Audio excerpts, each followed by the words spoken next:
حضرت مصعب ابن عمیر بڑے مالدار تھے اور بڑے مہنگے جوڑے پہنتے تھے، پھر اللہ نے کرم کیا اور حضور کی غلامی میں آ گئے۔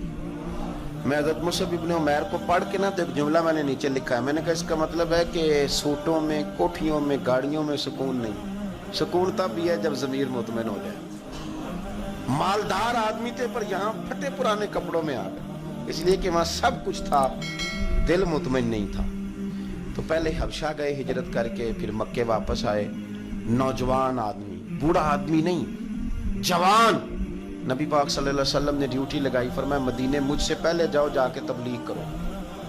یہ وہاں گئے، کسی کے گھر میں، حضرت اسد بن زرارہ رضی اللہ تعالیٰ عنہ کے گھر میں ڈیرا لگایا۔ وہاں بنی ظفر کا ایک گھر تھا، ایک حضرت اسد بن زرارہ کا، وہاں تبلیغ کرتے، دین بتاتے۔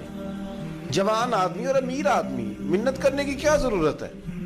کسی کی منت کرنے کی کیا ضرورت ہے؟ پر دروازے رسول پہ آئے نا۔ حیدر شاہ اس گلی کدے نہ رولتی، پر ان تے رول گئیاں۔ آئے نا تو آ کے حضور کی بارگاہ سے پیغام لے کے یہاں پہنچ گئے۔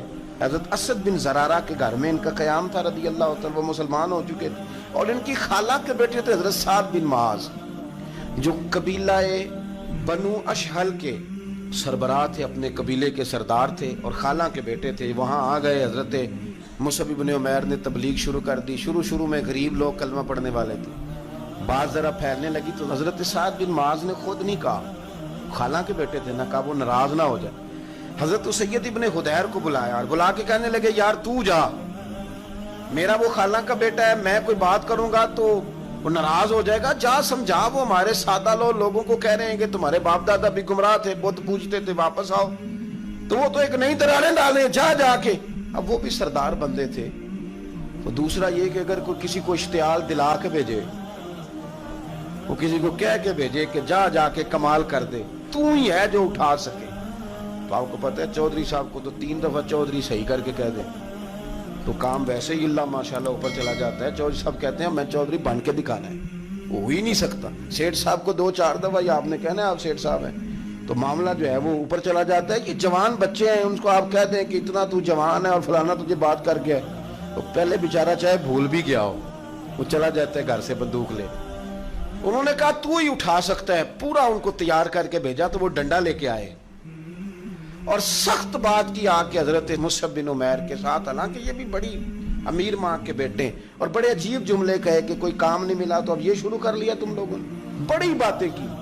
پورا غصہ لے گیا نا، یہ بھی ایک لہجہ تھا، جواب میں حضرت مصعب ابن عمیر کا بھی لہجہ تھا، اور باتیں کرتے رہے تو یہ ہنستے رہے، تو یار اس رستے کا مسافر ہی نہیں، یہ تو ان کو پوچھنا جو مسافر ہیں، کہہ جو کہنا ہے، تو تر شروع ہو کے گالی 1000 دے، یہ وہ نشہ ہی نہیں جو کوئی ترشی اتار دے، تو کر جو تو نے بات کرنی ہے وہ کرتے رہے۔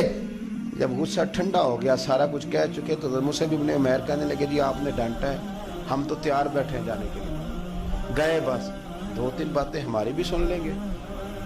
میں کہا سنائیے، 2-3 آیتیں پڑھی قرآن پاک،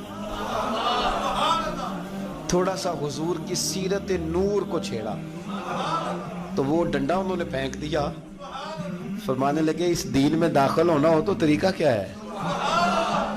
تو حضرت مصعب ابن عمیر کہنے لگے آپ غسل کریں، کپڑے بدلیں، آئے میں کلمہ پڑھاتا ہوں۔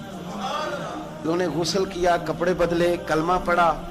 اب واپس گئے تو ان کو پتا تھا میں نے جانا ہے، تو سعد بن معاذ نے رزلٹ پوچھنا ہے، کہتے ہیں اس نے مجھے بھیجا تھا تو میں نے بھی اسے بھیجنا ہے۔ کہتے ہیں میں نے جا کے کہا اس قبیلے کا، قبیلہ بنی حارثہ کے ساتھ مقابلہ چلتا تھا، کہتے ہیں میں نے بھی اسی طرح کی سٹوری سنائی جا کے۔ حالانکہ حضرت سعد بن معاذ کہتے ہیں جب یہ آ رہے تھے نا واپس، تو میں سمجھ رہا تھا بندہ وہ نہیں جو میں نے بھیجا تھا، اس میں کوئی انقلاب آ گیا، تبدیلی آ گئی۔